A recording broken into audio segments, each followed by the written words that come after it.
Hello, I'm Feebee, a community admin in ARCOMM, and welcome to our mission development series. The purpose of this series is to give you an idea of how our mission development process works and give you the opportunity to make missions for our main operations. While you're going through this series, just keep in mind that we do have plenty of experienced mission makers and admins that are going to be happy to help you out. So make sure you contact them via our Discord or TeamSpeak. Jumping right into our first episode, what you want to start off with, the foundation of your mission has to be an idea, a kind of focus, something that you're going to build the rest of the mission on top of. And some examples of this are, you may want to build a mission on a certain terrain, you may want to use a certain vehicle or asset, and you can kind of build it from there. But for newer mission makers, my recommendation is to focus on the objectives and the enemy forces first, and then you can build your mission from there. If you don't really have an idea of what you want to do, you're pretty much just going to have to jump into Arma, get in the editor, and look around and see if anything catches your eye. So let's do that now, jumping into the editor. And here, we'll pick Tanoa for now.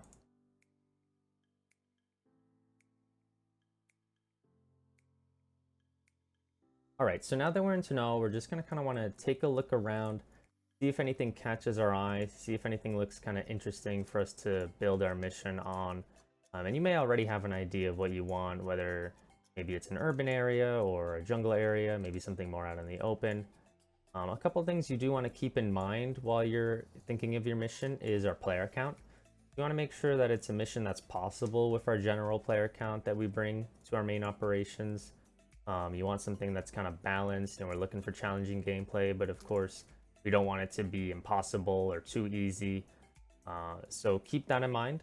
You also want to, you'll want to be concerned about timing as well. We usually aim for our missions to be about an hour long, not including the briefing. So that allows for kind of a nice lengthy mission where you can still get a lot done, but it's not too long and doesn't get too dragged out.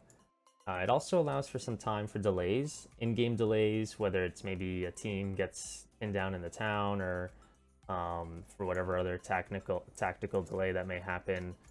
Also, for any type of technical delays, it happens, it's Arma, and that kind of just allows for even scheduling and a little bit of room for error if it pops up.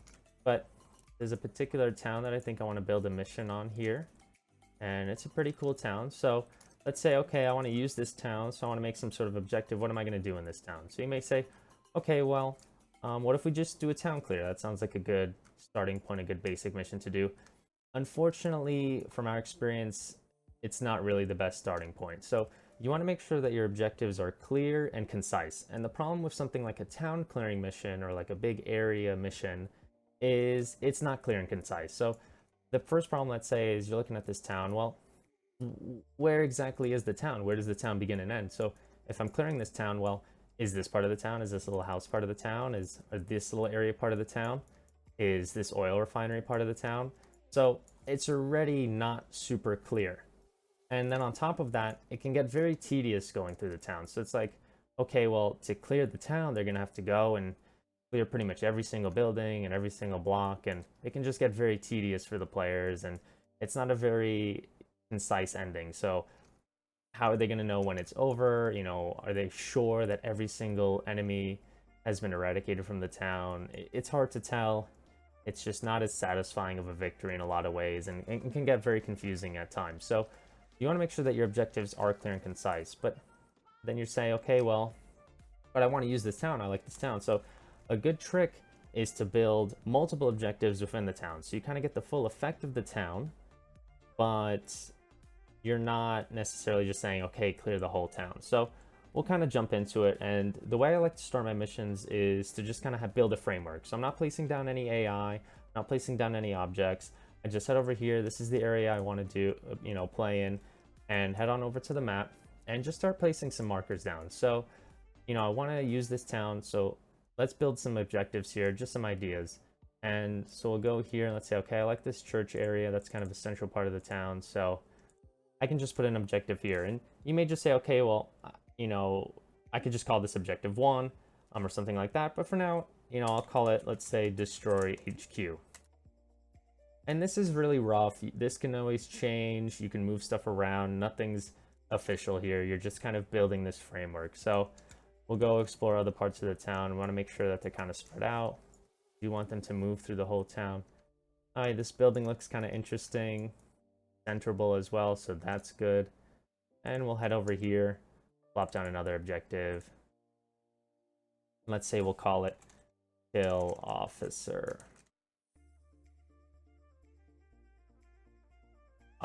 There you go. And we'll go around. All right, well, where else can we place something maybe? Maybe something like this here. And we'll do something like capture supply point. Like I said before, we're not placing down any objects, we're not making it look crazy or anything like that. Just a framework of your mission, just kind of building the idea up.